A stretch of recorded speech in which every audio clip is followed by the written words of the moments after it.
My life took a heartbreaking turn when I woke up in a Victorian workhouse. The air was thick, heavy with the scent of dampness and despair. I blinked hard, my mind battling against a fog of confusion. Around me were crumbling walls, shadows of forgotten lives etched into every cracked surface. My heart raced. I could barely make out a flickering gaslight, its feeble glow barely illuminating the faces around me. That I could feel the weight of the cold wooden bench beneath me, biting into my spine. I was surrounded by children, their hungry eyes wide and glassy with unshed tears. My own hands trembled as I tried to comprehend where I was. Panic clawed at my throat. I was supposed to be home, not trapped in a nightmare of yesteryear. "Who are you?" a tiny voice whispered beside me. I turned to see a girl no older than 6, her clothes tattered and worn. She reached out, her fingers brushing against my arm like ghostly wisps. "Are you here to save us?" A lump formed in my throat. Save us? I didn't even know how to save myself. My mind raced back to moments before. Just a simple evening with friends. Laughter echoing, the warmth of comfort wrapping around us like a hug. But that warmth was gone now. How did I get here? Were my friends even searching for me? There had to be a way out of this place. A sudden roar of laughter erupted from a group of shadowy figures near the entrance. Their high hats and polished shoes contrasted starkly against the filth around them. They fanned themselves with top hats as though the terrible stench surrounding us could be ignored. I shivered, a chill crawling down my spine. The power they held was suffocating. I glanced back at the girl, her haunted eyes searching mine. There was something familiar about her, a flicker of recognition, but I couldn't place it. I felt a surge of protectiveness. She was so small, so vulnerable. How long had she been here? How many dreams had been shattered in this dreadful place? A bell tolled, slicing through the thick silence. The sound sent a shock through me.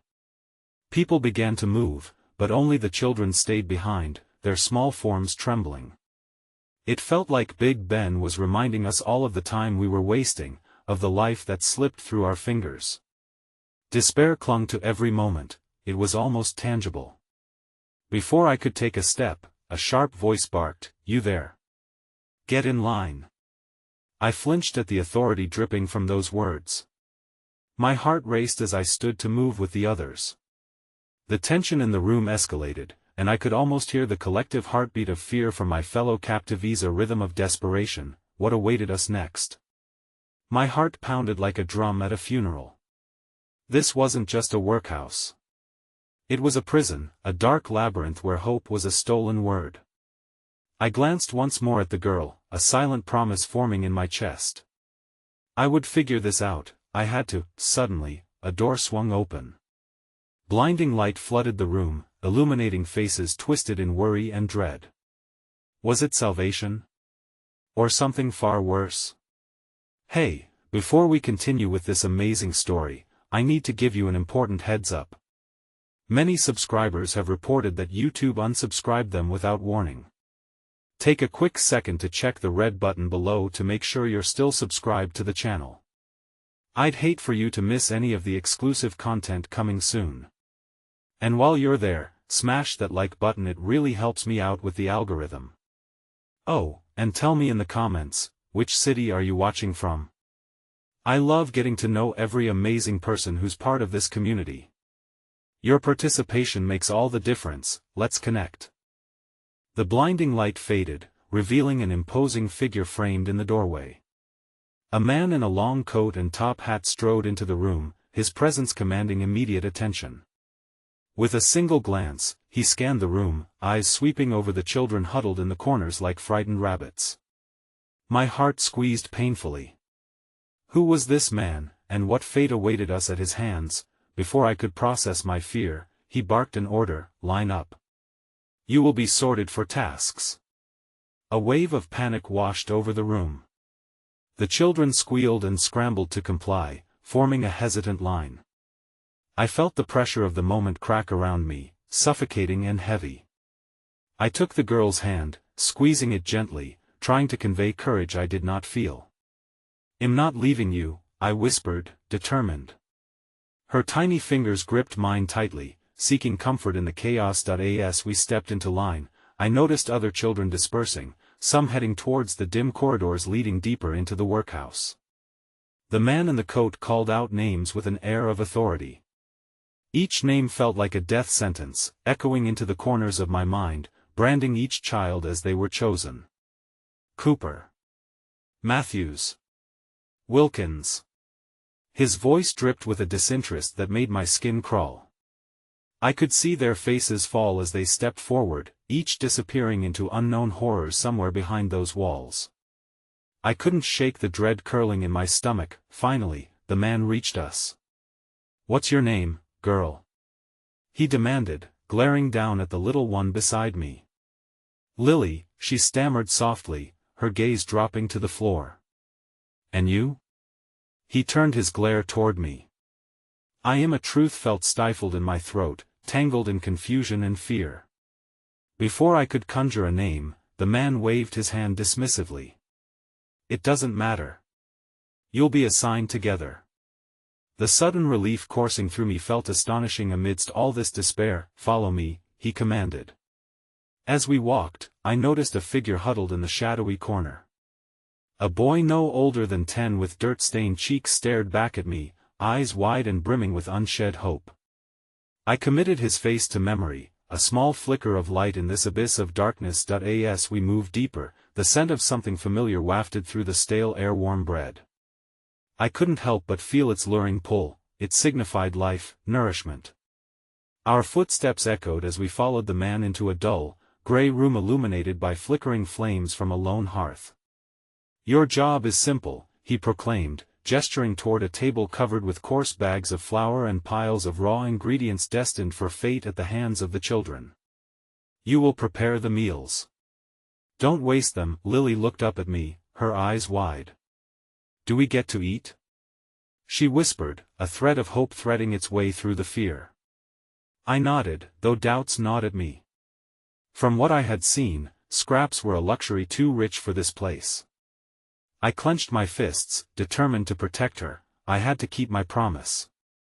If we could eat just enough to gain strength, perhaps we could find a way to escape. As we settled into our makeshift roles, something surprising happened. It was then that a sense of community began to bloom.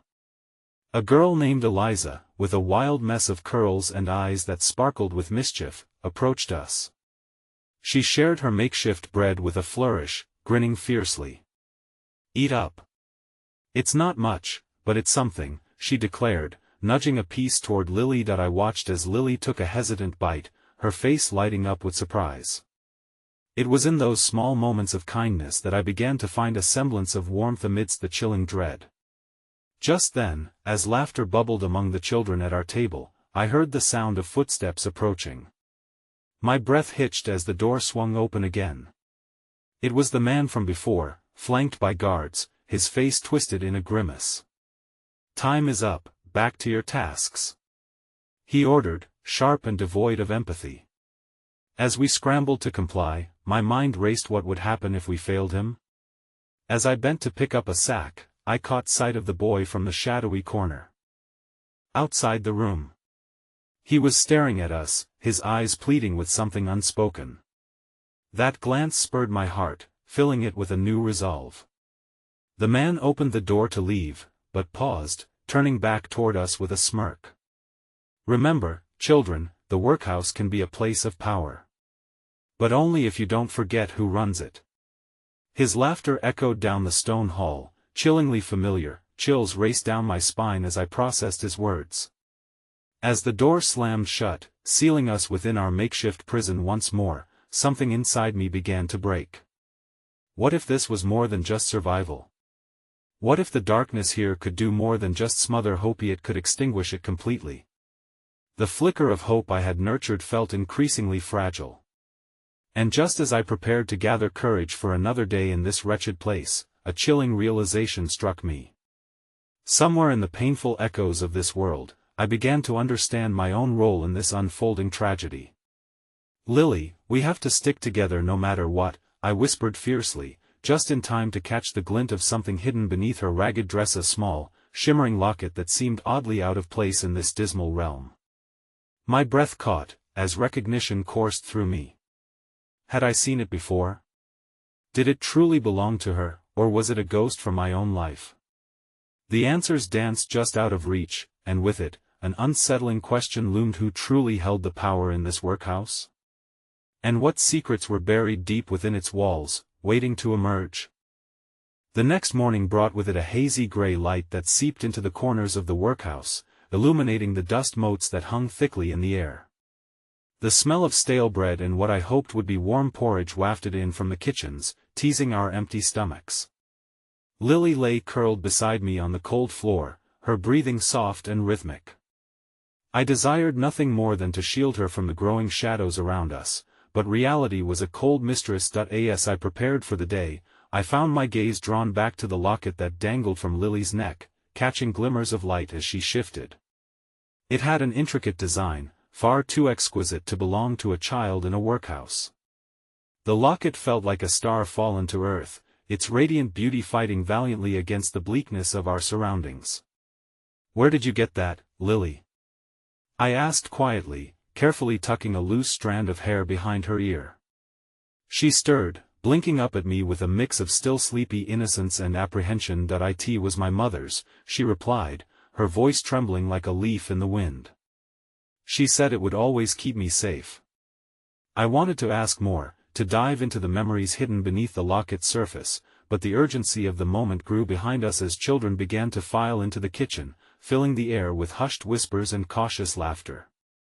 Despite the oppressive atmosphere, a bond was beginning to form between us, a fragile vine intertwining with others seeking refuge amidst the harsh realities of this place. As the day unfolded, work took on a semblance of rhythm. We warmed our hands over the hearth, learning how to knead the dough under the watchful eyes of the guards. Intimidating as they were, I noted how one of them, a tall man with weary gray eyes, showed a flicker of kindness when he tossed us a crust, his lips twitching in what could almost be considered a smile. A small moment of humanity amid the cruelty. More anxiety began to swirl when I noticed a chilling pattern. Each afternoon, the man in the coat returned to select a few of the older children for greater tasks. A hushed tension filled the air as we watched them go, hearts racing with dread. They walked out without looking back, footsteps echoing ominously, and I could only fear what awaited them beyond those unforgiving walls. "Why do they take them away?" Lily asked one day, her eyes wide with confusion and fear. I didn't have the heart to tell her.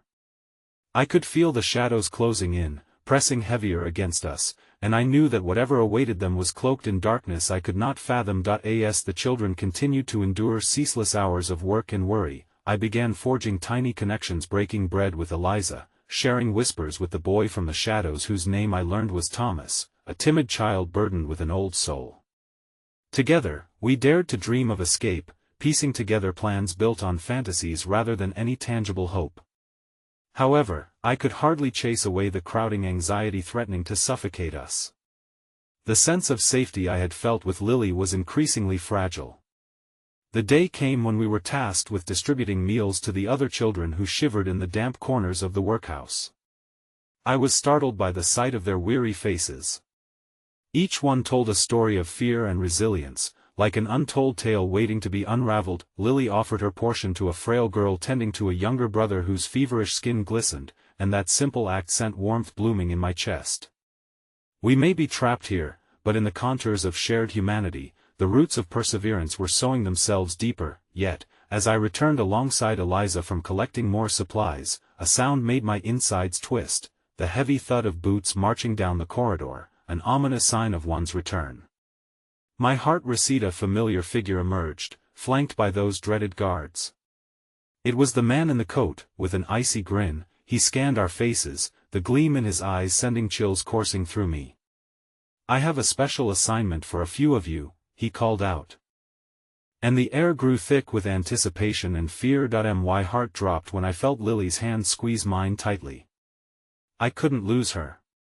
As he began calling out names, I held my breath, hoping the shadows of fate would spare her from the clutches of whatever nightmare awaited the selected children. "Lily. Tamsin Thomas," he declared, and I felt as if the weight of the world had fallen onto my shoulders. How could this be happening? The tattered bond we'd formed was about to be ripped asunder right before my eyes. "Lily, don't," I began, but she clung to me, eyes wide with a mix of shock and fear. I understood the depth of her terror. The pain of being chosen was a silent scream echoing within our broken union. With a deft movement, the man gestured toward the exit. Time slowed as our eyes locked, an unspoken understanding passing between us. I could see the strength shimmering in her gaze, and I felt the fire surging within me, ready to fight against this cruel fate. But just before they disappeared beyond the threshold, the locket glinted fiercely in the light, the small inscription barely visible upon closer examination. I felt a rush of urgency flooding me. Could it finally bridge the enigma tightly wound around us? Just as the door swung shut behind them and the haunting echoes of the workhouse swallowed them whole, a voice pierced through my thoughts, stunned and desperate. "You don't understand. They can't take you." I turned, my heart pounding in disbelief. Thomas had stepped forward, his fierceness cutting through the fog of fear. "Lily has something they want. You have to protect her." In that moment, the weight of the locket became a heavy burden, but Thomas's eyes held truth. Was this the key to our freedom or another trap leading us to darker depths? A new wave of conflict surged through me. I had promised to keep Lily safe, but what if this battle was only beginning? Morning broke again, bringing with it a sense of oppressive quiet. Shadows painted the corners of the workhouse as I lay on the floor, wrestling with the echoes of last night's events. Thomas's urgent warning lingered in my mind, stirring a mix of hope and dread. I glanced at the spot where Lily had slept, but now it was empty. My heart sank, the walls held their breath, and so did I. The sounds of the workhouse were muted today, dulled as if the air itself had thickened with anxiety. I felt directionless, each hour melding into the next, weighed down by the fear of losing Lily and the endless march of children swept away for greater tasks. Amid the slumped bodies and silent resignation, a nagging thought haunted me. If we were too late to act, the day dragged on. Eliza and I were tasked with cleaning the common room, a room stained by sorrow and neglect. As I swept the dust from the floorboards, lost in thought, I felt a light touch on my arm. I looked up to find a small girl with bright blue eyes gazing at me, her cheeks hollow. "Are you going to see her?" the girl asked, barely above a whisper. "Who?" I responded, my mind racing. "Lily. The locket. They want it." Panic bubbled within me. "How do you know this?" she shrugged, her expression as innocent as her age betrayed. "I hear things. The man in the coat wants something special. Something to keep safe." I wanted to shake the girl, to demand answers, but instead, dread settled heavier on my shoulders. If the man was after Lily's locket, then it wasn't just about the child, it was about something more, something lurking in the shadows, waiting to consume us. After we finished our chores, I borrowed my way through the bustling corridors, searching for Lily. The hallways transformed into a maze of haunting whispers and muffled cries, a reminder of the ache permeating this place. I spotted her just as she turned the corner, a world of weight in her own gaze. "Lily!" I called, rushing toward her. She looked startled, then relieved as our eyes met. "That I heard them talking," she began, voice quivering. "The man in the coat wants me to find it." "Find what?" I pressed, urgency coloring my tone. "The key. It's in the locket. It should have been hidden away." Her voice dropped into a hush, and my heart raced. "What key, Lily?" Her lips trembled. "The key to the hidden room." I gasped, coherence slipping through my fingers. "What hidden room?" But before she could answer, the heavy door swung open, the guards' boots thudding in unison. A strong wave of cold air followed them. "Back to your posts, girls," one of the guards barked, eyes scanning sharply, as if reading something unsaid. I felt Lily's hand slip from mine, that connection severing, leaving an aching void. As she turned to follow the others, I grasped her wrist desperately. "Lily. We need to find the locket. We need to discover what they want." Her expression turned solemn, a mix of defiance and sadness captured within her features. "I will try," she whispered, an almost imperceptible promise, before slipping away from my grasp. Each moment felt interminable, and as I returned to the cleaning duties, something deep within me churned, an unsettling mix of hope fueling my desire to act and the darkness overshadowing every thought that I found Thomas in a shadowed corner where the light failed to reach. The intensity in his gaze mirrored my own sense of urgency. "Have you spoken to her?" he asked, the glimmer of conviction in his voice urging me onward. "She mentioned a key and a hidden room," I told him, my voice barely escaping above the noise of the workhouse. Thomas leaned closer, eyes narrowing. "That must be where they take the children. They never come back, Tamsin. If we don't act, if we don't do something soon, we will lose everyone." The weight of his words crystallized the anxiety swirling in my mind. We couldn't let Lily and the others disappear into the shadows, never to return. But how could we protect them when our own steps were shackled? An idea struck like a flash of lightning. "Well, watch for when they leave, Thomas. If we can follow them, we can find out where they go," I said, determination hardening in my resolve. Just as we cemented our plan, chaos erupted. A loud crash reverberated down the corridor. Shouting erupted, the unmistakable sound of struggle echoing through the air. Our hearts pounded in our chests, and every nerve felt electrified with fear. At that moment, a guard came crashing into the room, his face twisted in rage. "Get back to your tasks," he bellowed, eyes wild. Just as quickly, the door swung back to reveal a line of terrified children, trembling in the wake of the disturbance. "Lily."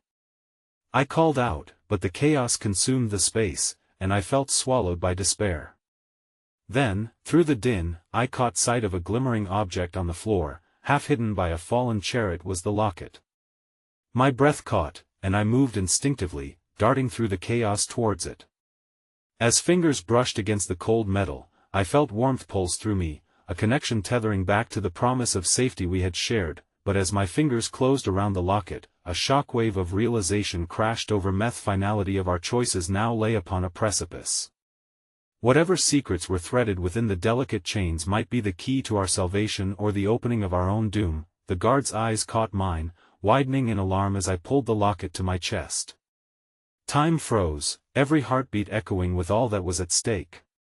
I turned, ready to make my stand, but the voices around me began to swell into an ominous chant of names and fears. Suddenly, I felt a hand clasp mine tightly. "We're not alone, Tamsin," it was Thomas, a flicker of hope igniting between us. But then, above the clamor, a new voice rose, unmistakable and chilling. "Gather them all. The time has come." My heart dropped as I recognized the man in the coat reappearing, his presence suffocating all hints of hope.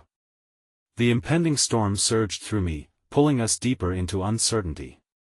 Little did I know, the answer to our freedom lingered just beyond our reach within the very locket I clutched desperately. What was I willing to sacrifice to uncover the truths buried beneath layers of dread? The path ahead lay shrouded in peril, a catalyst to either chains or liberation beckoning in the shadows. I woke to the sound of restless whispers threading their way through the darkness of the workhouse. A gray dawn filtered through grime-streaked windows, the world outside muted and dismal, but the weight of urgency gnawed at my insides. The locket, cool and heavy in my palm, felt like both a promise and a burden. As I lay on the wooden floor where echoes of the day before lingered like a ghost, I knew I couldn't keep it hidden any longer. Thomas stirred beside me, his brow furrowed with a mix of worry and determination. "What's the plan, Tamsin?" he murmured, awakening fully now at the sight of me clutching the locket. I struggled to marshal my thoughts, piecing together fragments of hope amidst the fear that closed in around us like an unfurling shroud. "That we must confront him," I said, the shaky conviction tinging my words. "That man in the coat, he's after something." "The hidden room Lily spoke of, what if it's where they're taking the children?"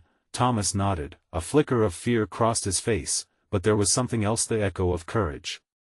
"What do we do once we find it?" "If it's what I think it is," he trailed off, swallowed by the weight of unspoken fears.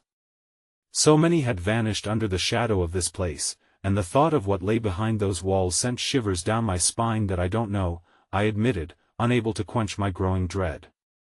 But standing idly by isn't an option. We have to act. Someone has to be brave enough to uncover the truth. We quickly dressed and prepared ourselves for the inevitable confrontation, stealing glances at the sleeping children who had awakened but moments before, their innocence a stark reminder of what we stood to lose. As we crept through the oppressive corridors, I felt the locket tugging softly at my heart, urging me toward the truth. But even as my resolve blossomed, the uncertainty of our mission cast long shadows over every step. The atmosphere of the workhouse crackled with an anxious energy that weighed heavily upon my chest. "Keep quiet," I whispered urgently as we neared the main hall, a place where secrets curled and bloomed like thick smoke.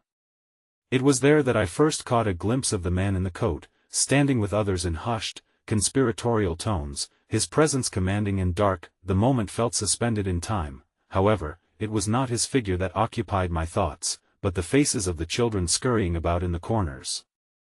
They lived in hushed terror, a stark contrast to the quiet malice that hung in the air. My heart ached with an unfathomable longing to protect them from the evil that prowled within these walls, though Ma's grip tightened on my wrist, pulling me back just as I felt the urge to intervene. "We need to hear what they're saying," he insisted, his voice barely above a whisper. Inching closer, we leaned against the cool stone wall, shadows helping to veil our presence. The conversation swelled, snippets of sinister plans caressing my ears. "Tonight, well, take another batch. Where the shadows converge, there are opportunities." The man's voice dripped with calculated malice, freezing the blood in my veins. When it finally ended, my heart stumbled. They were not just about to take children for labor, they were siphoning away hope, extinguishing futures. Before I could process this revelation, a commotion erupted nearby, drawing my attention. A commotion of feet shuffling, whispers morphing into cries. It was then I saw Lily in the midst of the struggle, stubbornly crawling against the tide, her azure eyes wide and terrified. "Stop. Don't take us," she screamed, bullying courage into her small frame. But her protests fell like pebbles against the cold stone of indifference. My heart plummeted. I couldn't let her be swept away again. A surge of adrenaline coursed through me, the urgency of our mission sharpening into focus. "Thomas, we can't let this happen," I gasped, impulsively darting toward her. "Wait. Tamsin." He grabbed me tightly, panic igniting his voice, but it was too late. I broke free, propelled by sheer desperation. I wove through the crowd, stumbling upon scattered glances of intrigue and alarm, where the reality of my fear sharpened to a knife's edge. "Lily," I shouted, thrusting myself into the fray just as she was being grabbed by one of the guards. I pushed through, shoving the man's grasp aside, desperation fueling my actions. "What are you doing?" he yelled, his dark eyes smoldering with outrage. "I'm taking Lily back," I cried, my heart a war drum echoing fear and determination all at once. In that moment, a powerful blast of realization hit. Mesamething buried within the locket was about to reveal itself.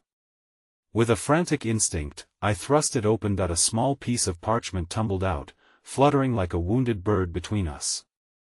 The guard barely had time to react before Thomas rushed to my side. Together, we snatched it off the ground, our eyes scanning the scrawl, pulse racing. Every heartache and bitterness screamed for understanding.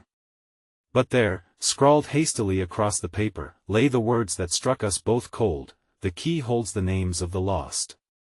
Retrieve them before the clock strikes midnight." There was no time for panic. This was the critical moment, a pivotal fork leading toward either salvation or destruction.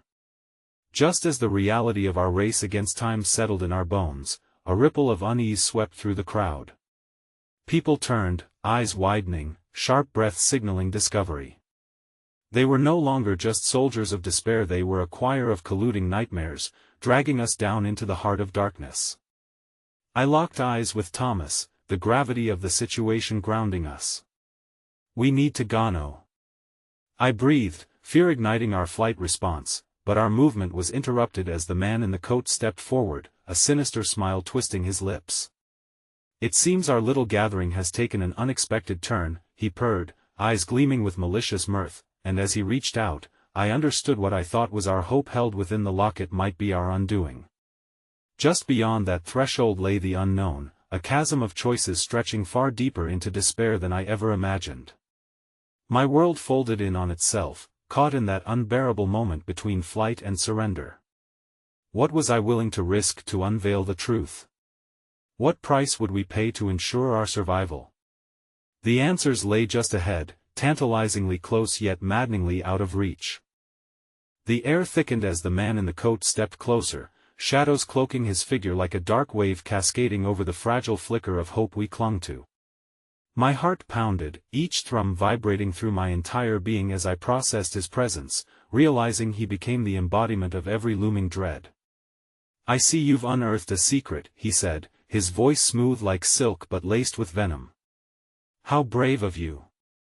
Unfortunately, courage often leads to regret. My throat constricted as he took another step forward, an unsettling calm radiating off him. He reached for the parchment, and for a heart-stopping moment, I hesitated, my fingers brushing against it. The pull of the locket felt heavier than ever, and the truth in my chest threatened to burst forth. I could hardly breathe. With a surge of defiance, I snatched the paper back, clutching it against my heart. "You won't take this from us. Well, expose what you've done."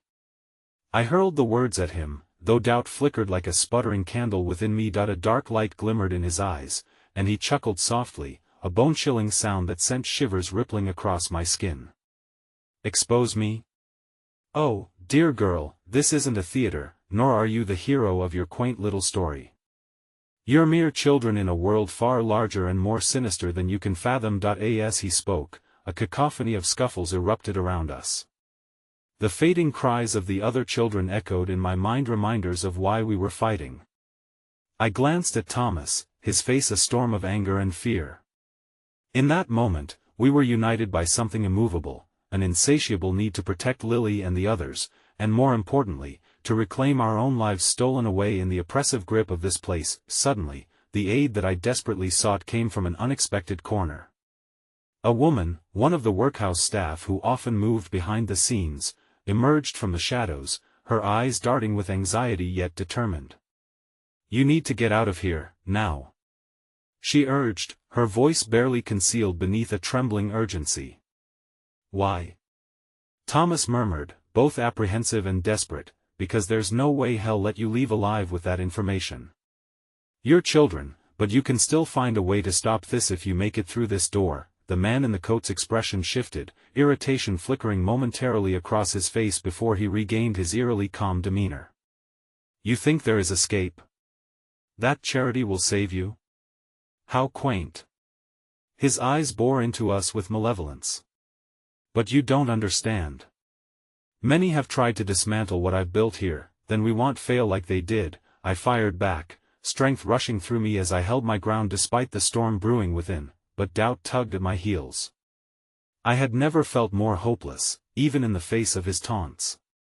In a heartbeat, I would trade everything I had, my own freedoms, my dreams, just to tear down the walls surrounding this cage of despair. The woman's hand shot out, urging us toward the exit, but each moment felt stretched thin with uncertainty. "You have to go. I will slow him down," she insisted, placing herself between us and the man in the coat. "Why?" I whispered, heart racing as I glanced at her. "Because there are things worse than death lurking in these shadows," she replied, fear lacing her eyes with an intensity that gripped my heart. "And if you can uncover the truth before the clock strikes midnight, you might stand a chance." Every pulse of conviction waged war against paralyzing doubt. Torn between staying for her and fleeing for our lives, I felt the urgency swell into a fierce wave. The tide had turned and we were caught in the riptide. "Go," she urged one last time, and realization washed over me, igniting a fire in my spirit. I grabbed Thomas' arm, darting toward the threshold between darkness and freedom, my heart screaming to listen to that flicker of hope nestled deep inside. But as we barreled toward the door, a deep growl of fury echoed behind us, and I turned to see the man in the coat launching forward, intent on seizing us before we could escape. Fear erupted, a primal shriek within me, propelling us into action. We raced toward the open door, but time stretched impossibly, every heartbeat seeming drawn out as doom loomed behind us. As we crossed the threshold and stumbled into the thin light of day, a sensation of liberation mingled with horror, the man's sinister laugh following us like a ghost, filled with dark promises that stretched beyond just this moment, but beyond that door. An unexpected kindness awaited us in the wash of muted sunlight. There, standing amongst the rubble of our dreams, was a figure clad in workhouse garments, a face etched with lines of hardship but bright as the early dawn. "You're not alone," he said softly, extending a paper toward me. "You just have to choose who you trust." With trembling hands, I reached for the note, a new thread in this tangled web of fate. "The clock strikes at midnight," I said, desperate to read whatever hope he held. But before I could grasp the words, a shadow flickered behind us. My heart froze. The man in the coat had followed. "You think you can outmaneuver time?" he taunted, voice laced with malice, pulling the veil of the unknown tighter around our fates. Panic surged anew, catching in my throat like bile. The echo of a harsh clock ravaged my senses. Fear clawed at my sanity as I realized we had little time left. The fragile web of hope we had barely woven was at risk of unraveling, and what awaited us in that fateful moment could either shatter us or set everything ablaze. In that haze of uncertainty, the contours of our struggles sharpened with urgency. Another layer was peeled back on the secrets hidden deep within the workhouse. As the relentless hands of time drew nearer to the midnight hour, I faced the crossroads of our destinies, knowing with a growing dread that from this moment, everything would change. The sunlight felt deceptively warm against the chaos that enveloped us. As I clutched the note clenched in my trembling hand, I caught a glimpse of Thomas beside me, his face carved with concern and confusion. The weight of that man's laughter hung heavy in the air, a haunting melody that threatened to drown out our resolve. "Let's go. We need to put distance between us and him," I urged, my voice tinged with panic. We stumbled away from the workhouse, eyes darting back to where the threshold stretched taut behind us. The sinister man in the coat had paused, but even from afar, I could feel the fire of his fury scorching the ground beneath us. We navigated the labyrinthine alleyways of the workhouse's back end, my heart pounding louder with each footfall as if it, too, understood the gravity of the moment.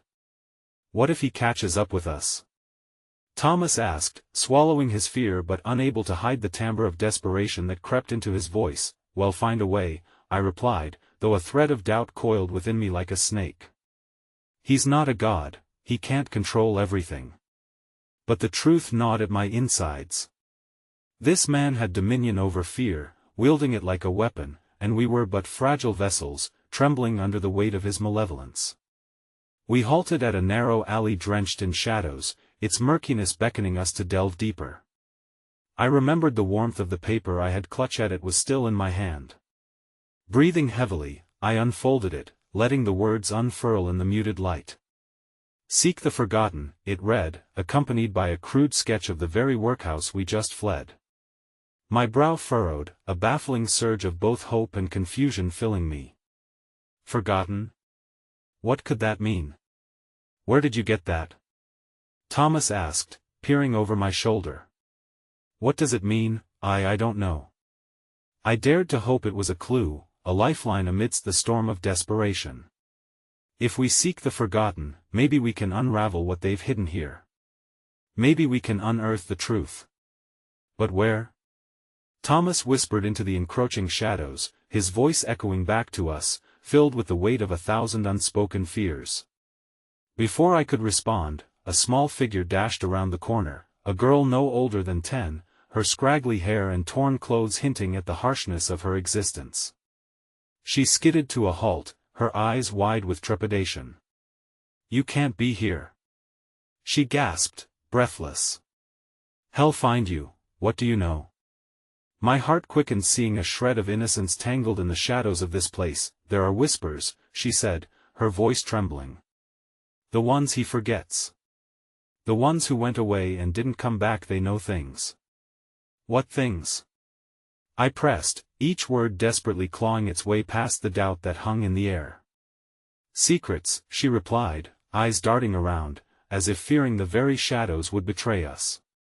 "In the basement. They hide there." Panic mingled with purpose as I glanced at Thomas. We have to find this basement. It's a place we can seek the forgotten. Before we could grasp what that meant, a chilling sound erupted from behind, a deep, menacing voice calling from within the workhouse. Children. You think you can escape? The girl shrank back, fear gripping her face. He's coming. You need to run. With a newfound urgency, we dashed past her, my mind whirling, thoughts struggling to latch onto the flickering threads of hope.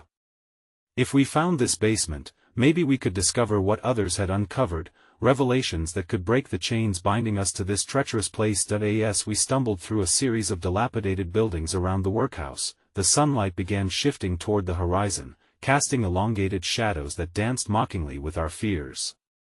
The air crackled with tension, like the world was holding its breath. We should split up, I suggested, desperation edging my voice. If there's a basement, we'll need to cover ground.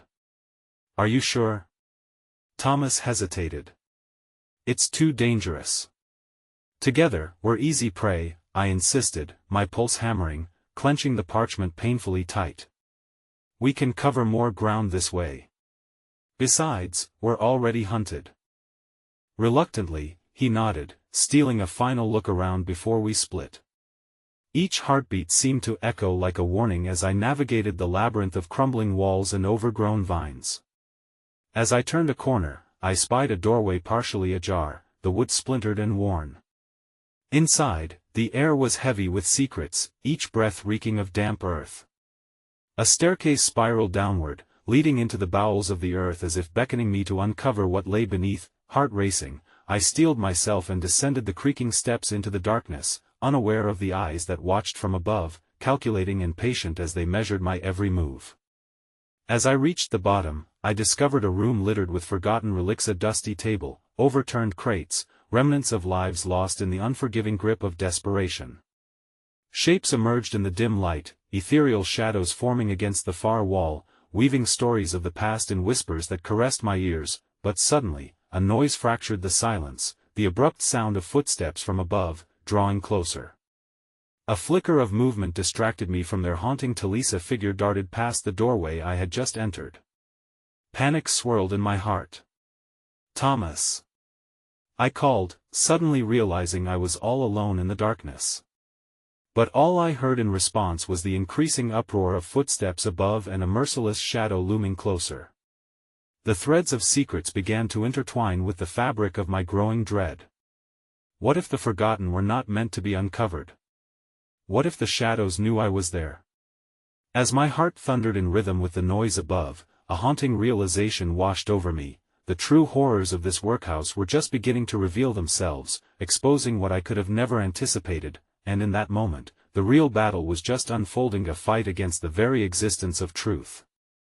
The air shifted in the basement, a foreboding presence thickening the darkness.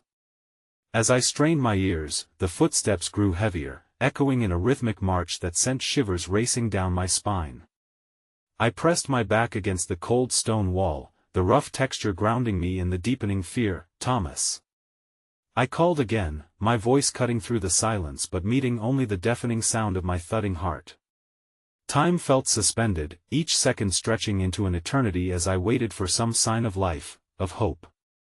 There was only the oppressive darkness to keep me company, the shadows whispering secrets I dared not decipher. Then, a flurry of movement near the entrance caught my eye. A glimmer of light pierced into the room, silhouetting a figure against the position of the door. My heart raced with a mix of terror and urgency. Who's there? The light flickered uncertainly before revealing a familiar face. Thomas, panting and wild-eyed, his hair ruffled as if he had just wrestled with the darkness itself. Relief washed over me, but it was soon tainted by a raised finger pressed against his lips, urging silence. "They're looking for us," he whispered, urgency lacing his words. "I saw him. The man in the coat. He's sending the others out." The reality of Thomas's hurried breaths made my heart sink. "We can't stay here." "The basement, did you find anything?" I asked, grasping at straws of hope. If there were answers, if there were any remnants of the past, We needed them before the shadows consumed us completely. His eyes darted anxiously as he stepped further inside, shimmering light trailing behind him. There's a door at the other end of the room. Someone left it open, but it looked like it led deeper into the basement. The specter of fear loomed between us as new uncertainty clung to the air. Frantic footsteps echoed from above, mingling with the sounds of muffled voices and faint laughter, a stark contrast to the dread we felt. I fought against the grip of despair, shaking my head in disbelief. We have to find it. If someone's hiding down here, they might know something. Or it might be a trap, Thomas interjected, fear flickering in his eyes. What if it leads to him? We could, but I couldn't let doubt anchor me. Listen, if we don't at least try to find out, we'll never know what power he truly holds. This fear of the unknown also propelled me forward, an echo of hope that maybe, just maybe, we would discover something that could turn the tide. With a hesitant nod, Thomas conceded as we tiptoed towards the far end of the room. A creeping sensation clawed at my back, a sense of being watched. I couldn't shake the feeling, as if the shadows were not just remnants, but alive, an entity all their own clamoring to keep us at bay. Each step forward felt weighted, burdened by all that we had witnessed and endured. The door loomed ahead, old and rusted, its surface worn with the passage of time. As I reached for the knob, I glanced back at Thomas, who seemed to divide his attention between the door and the looming threat of pursuit. No matter what's behind this door, I said, forcing a calm I didn't feel, we face it together. His gaze met mine, a flicker of unbreakable resolve shining through the trepidation that had gripped him moments ago. Exhaling slowly, I turned the knob, the creaking sound slicing through the air, a spine-chilling herald of the unknown. The door groaned open, revealing a narrow corridor shrouded in pitch darkness. I felt every inch of the creeping dread that climbed my throat as I stepped through, pulling Thomas along with me. The walls were lined with fragments of what appeared to be forgotten histories, photos, papers, remnants of lost souls, each item telling half-told tales of despair. Do you think this is where they hide?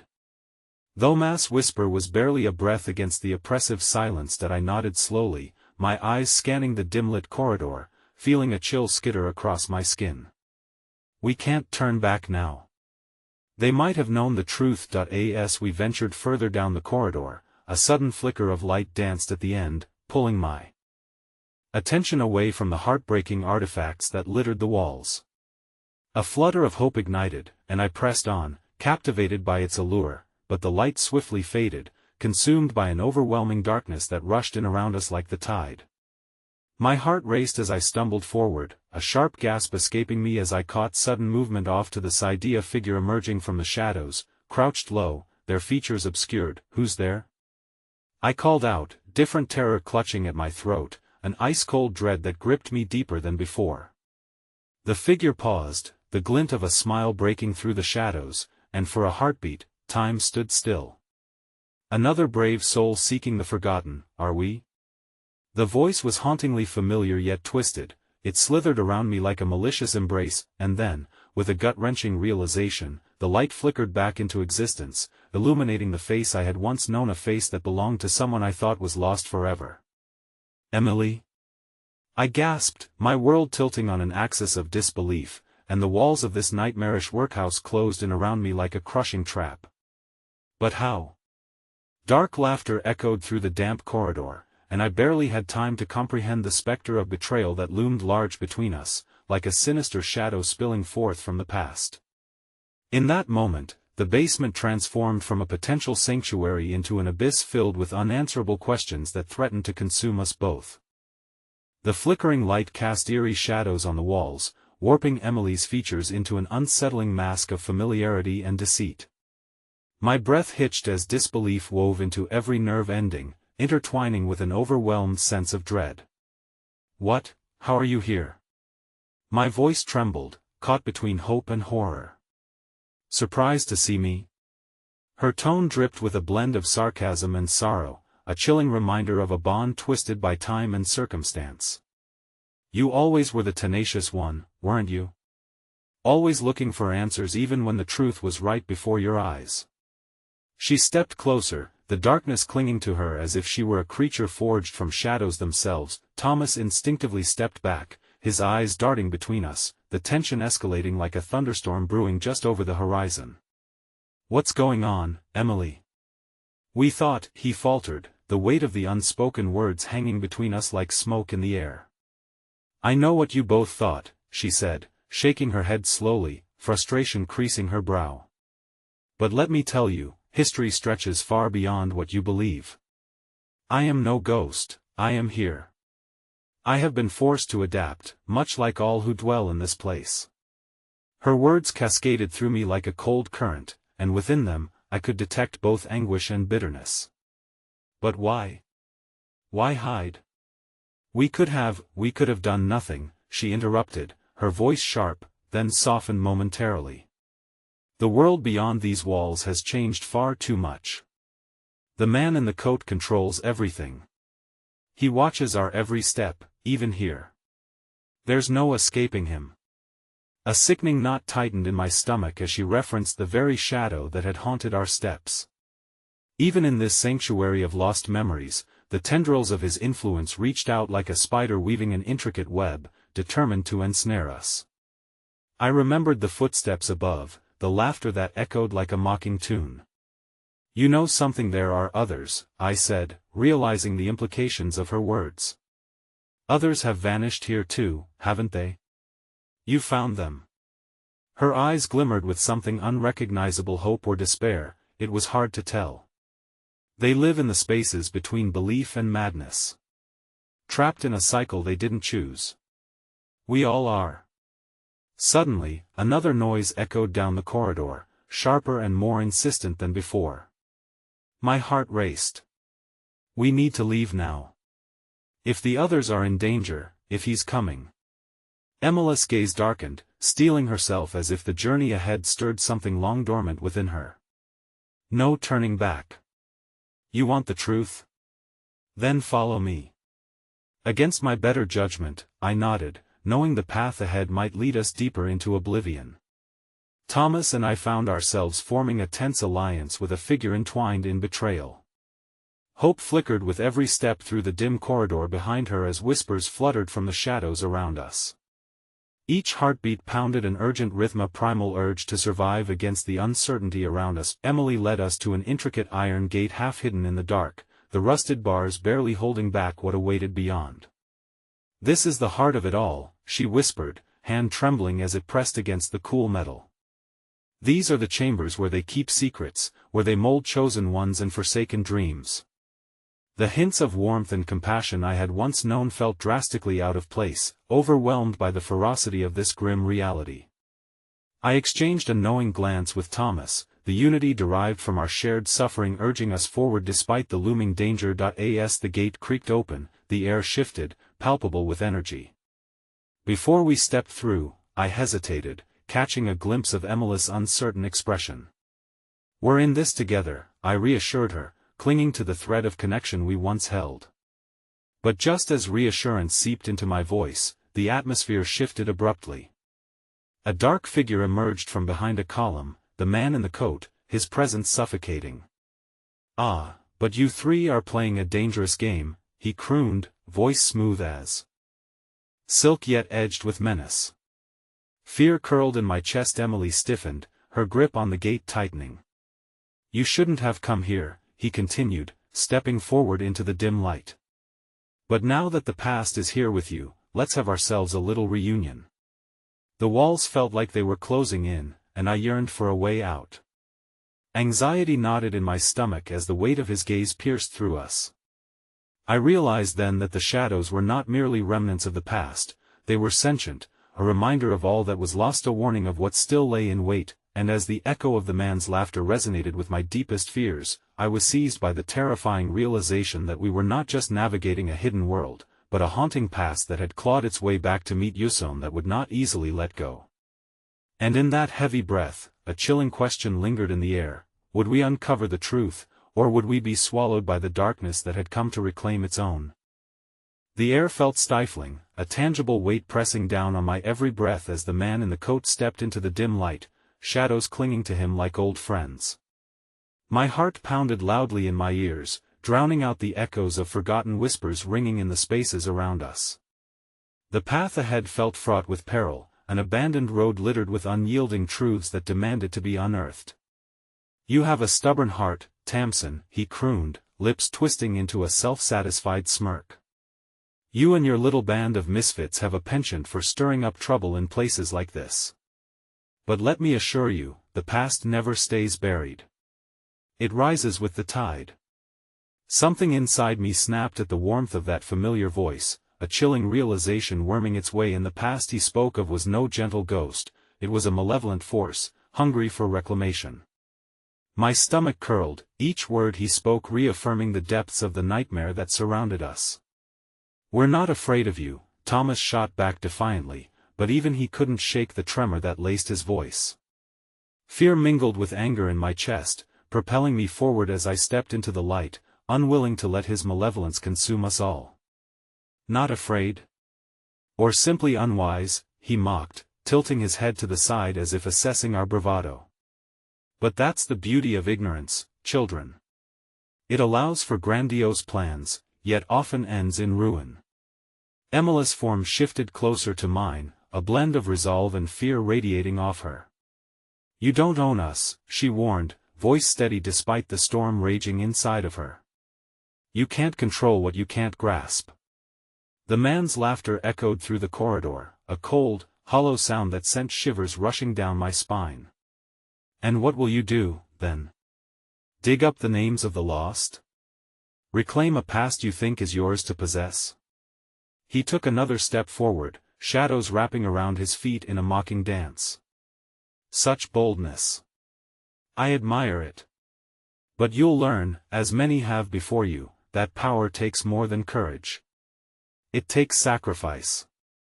In that instant, as I stood face to face with the remnants of dread, the gravity of our purpose crystallized.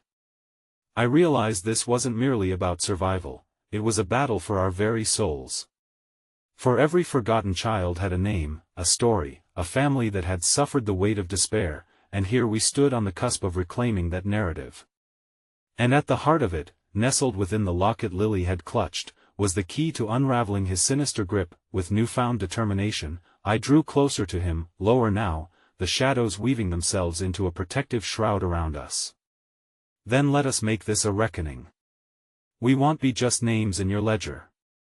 We're more than your lost goods or your discarded dreams." His eyes flickered for a brief moment, a flash of surprise illuminating his cruel expression, and it lit a fire inside me. "Oh?" he sneered, mockery ringing in his words. "And how will you stop me, little girl?" In response, I stretched out my hand, the locket heavy against my heart. "We've seen what lies beneath your facade. But well expose the truth. Well retrieve the names, and well give them back their dignity." A moment stretched taut between us, everything I believed in condensed into that singular instant, a nexus of strength built from hope and resilience. Just then, the ground seemed to tremble beneath us, vibrations echoing deep within the walls, and I realized the power birthed not just from our determination, but from the generations of struggle that surged through me like a clarion call. As the shadows lengthened around us, twisting and reshaping with every heartbeat, the man began to falter, uncertainty creeping into his dark demeanor. "You think you're strong? You know nothing of the sacrifices I've made to wield this power." The echo of those lost lives whispered in my ears. "Then let us celebrate the memory of those sacrifices. Let their names rise again." In that moment of defiance, a glimmer caught my eye, the locket. The ornate designs danced in the flickering lights, revealing symbols of unity and strength long forgotten. And suddenly, I understood, there was more to this fight than mere survival. It was about forging connections, reclaiming what had been torn apart. Turning to Thomas and Emily, my voice filled with urgency, "We must remember who we are to break this cycle. We need those names."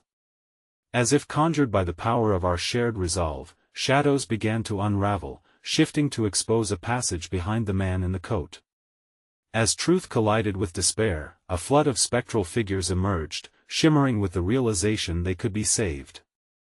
Each spectral figure bore a resemblance to one of the children who had vanished, their eyes wide and searching, echoing the fears they'd endured. Abruptly, the man in the coat turned, startled by the awakening of spirits allowing hope to unfurl. "No! This cannot be. They are lost to time," but I could feel the energy rising. The air was alive with purpose. "We will not allow you to silence them," Thomas yelled, rushing forward. Together, we stepped through the threshold, the shadows swallowing us whole, but also propelling us towards something larger, towards a history yearning to be restored. As the layers of darkness peeled away, light filled the corridor, illuminating faces that were once mere echoes. One by one, the names of the forgotten began to rise up, voices intertwining, stories seeping into the fabric of our reality. With each name, every thread of grief and triumph sang forth, rippling against the tendrils of despair. The man in the coat faltered, terror etched across his once unwavering facade. "You cannot." This was not meant to happen, but the realization hung thick in the air. Their voices were not merely spoken, they struck chords against his dark presence, breaking through the dam of silence that had gripped the workhouse for far too long. And in that moment, a juxtaposition healed within the fractures of forgotten histories and the promise of rebirth. The energy surged. "You are not the architect of our fates," I shouted, propelled by everything that had unfolded thus far, tears flowing as bittersweet memories surged, anchoring me in purpose. I reached for the essence of those around me, for Lily, for Emily, for Thomas. Together, we are formidable. With the strength of those lost coursing through us, the corridor brightened, illuminating every corner where darkness had once reigned. The man's laughter twisted and cracked under the pressure, the facade slipping away, revealing the frailty beneath, and in the final crescendo, the chains binding the lost shattered, each fragment breaking into pieces that fell like autumn leaves, fluttering yet vibrant, resurrecting life in every cranny of the workhouse. As voices converged, empowerment flowed within me, igniting the air and lifting us as one, far beyond our desperate search. Then it came, a final surge, an unfurling of grace as the locket glowed fiercely, radiating warmth, and the air exploded with luminous fragments of truth. "You are free now," a collective voice resounded, enveloping us like a soothing balm, "and your stories will never be forgotten again." The man in the coat fell silent, swallowed by the light that eradicated the shadows, his form twisting into obscurity until his very essence dissipated into the etheric casualty of the justice that was long overdue. Breathless, surrounded by the faces of the lost, hope ignited within my soul. As warmth filled my heart, I knew this was not just a battle won, but a promise honored. Together, we had reclaimed lost lives, and in doing so, we forged a suit of armor from our memories. Every name uplifted was a step toward healing as we united the fractured pieces of our shared humanity, and as we stood there, under the glow of reclaimed hope, I felt the weight lift from my shoulders. A haunting resonance echoed in the deepest chambers of my heart. "We did it," I breathed. "We really did." And as the bright dawn revealed endless possibilities, a smile broke across my face. The journey ahead, whatever it may hold, knew only one truth: together, we were a force of light against the darkness that had sought to claim us. In the end, love and courage threaded their way through the tapestry of our souls, and as the dawn emerged, we stood rooted in the promise of our stories, woven together through the echoes of unbreakable bonds formed in adversity. Together, we were no longer lost voices, but an enduring symphony destined to thrive forever. "We carry this legacy," I whispered softly, voice cracking with emotion as I held tightly onto each name that resonated within us, a lofty promise echoing into eternity as the first rays of light spilled forth, heralding the dawn of our new beginnings, illuminated by the unfolding tales of resilience. "This," I whispered, as warmth radiated around us, "is only the beginning."